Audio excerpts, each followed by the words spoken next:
बिस्मिल्लाहिर्रहमानिर्रहीम। अस्सलाम वालेकुम। कैसे हैं आप सब? उम्मीद करती हूँ कि आप सब ठीक होंगे, खुश होंगे और मज़े में होंगे। तो आज मैंने बनाई है अंडों का सालन। बहुत ही सिंपल ग्रेवी बनाई है, बहुत ही आसान है और बहुत ही मज़े की बनती है।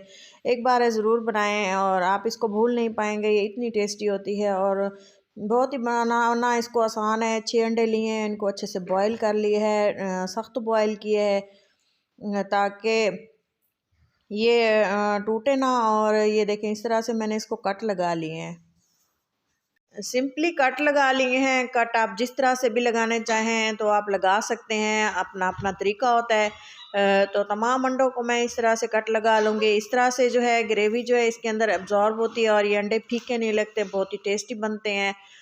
और इसके लिए मैंने 6 अंडे बॉयल कर लिए थे और इसके अलावा कुछ ड्राई मसाले लिए हैं। और इसके साथ ही मैंने मिक्सी के में जो है 1-2 मीडियम साइज़ के टमाटर और 2 हरी मिर्चें पीस के रखी हुई हैं और साथ में रखे हुए हैं प्याज। अंडों को जो है कट लग चुके हैं और हम इसका करते हैं जी नेक्स्ट प्रोसेस।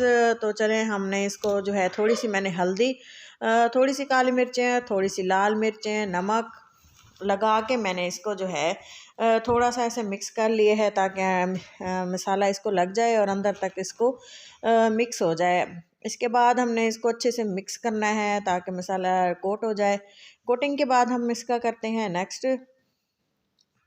एक कढ़ाई में ऑयल को अच्छे से गर्म कर लिए है और सबसे पहले हम कर लेते हैं अंडों को फ्राई। ये बहुत ही अहम प्रोसेस है और मेन है, ये इस ग्रेवी की जान है। तो अंडों को सबसे पहले हम फ्राई कर लेंगे, गोल्डन ब्राउन कर लेंगे। ये देखें, इस तरह से मीडियम फ्लेम पे रखना है, ज़्यादा हाई नहीं करना वरना इनका कलर ख़राब हो जाता है। तो इसको जितना ही कम आंच पे हम पकाएंगे, तकरीबन 2 मिनट इसकी भुनाई करनी है और उसके बाद हमने इसको निकाल लेना है। इसके बाद जो है अच्छे से जो है हमने इसको फ्राई करने के बाद निकाल ली है। और चलें जी, इसके बाद हमने इसी ऑयल में जो बनानी है इसकी ग्रेवी, वो हम डाल देंगे इसमें प्याज। प्याज को अच्छे से भून लेंगे, भून लेने तक इसको पकाएंगे ताकि अच्छे से प्याज पक जाते हैं ना तो ग्रेवी अच्छी बनती है। अदरक लहसुन का पेस्ट डाल दिया है 1 चम्मच और इसको भी हम अच्छे से भून लेंगे। अच्छे से खुशबू आने तक हमने इसकी पकाई करनी है। इसको अच्छे से पकाना ज़रूरी होता है क्योंकि ये गलते नहीं हैं। इसको अच्छे से गला लेना है। अच्छे से प्याज भुने हुए होंगे तो अच्छे से गलेंगे ग्रेवी में, ये फिर नज़र नहीं आएंगे। तो इसके साथ ही मैंने इसमें पीस के रखी हुई थी टमाटो प्यूरी। तो वो भी हम इसमें शामिल कर देंगे इसी स्टेज पे, ताकि इसका भी जो पानी है वो ड्राई हो जाए और टमाटर अच्छे से पक जाएँ। पका हुआ जायका होगा तो बहुत ही टेस्टी बनेंगे। तो इसके साथ ही मैं इसमें डालूँगी कुछ ड्राई मसाले, जिसमें मैंने ली है हल्दी, नमक और इसके अलावा लाल मिर्चें और सूखा धनिया और काली मिर्चें थोड़ी सी डाली हैं और थोड़ा सा साबुत गरम मसाला डाला है। तो 2-3 काली मिर्चें डाली हैं, बड़ी इलायची है और एक दालचीनी का पीस डाला है। खड़े मसाले डाले हैं जैसे आम होते हैं, थोड़े थोड़े डाले हैं। ये देखें, सालन भी क्योंकि कम था, ज़्यादा नहीं था, तो क्वांटिटी उसी हिसाब से रखेंगे, फ्लेवर के मुताबिक और क्वांटिटी के मुताबिक। तो स्पाइसेस आप अपने टेस्ट के मुताबिक डालेंगे, जिसका जितना टेस्ट हो, कम या ज़्यादा। तो यहाँ पे मैंने डाल दी हैं 2-3 मिर्चें कट करके और ये दही है तकरीबन 3 टेबल स्पून के बराबर है और इसको हम अच्छे से भून लेंगे।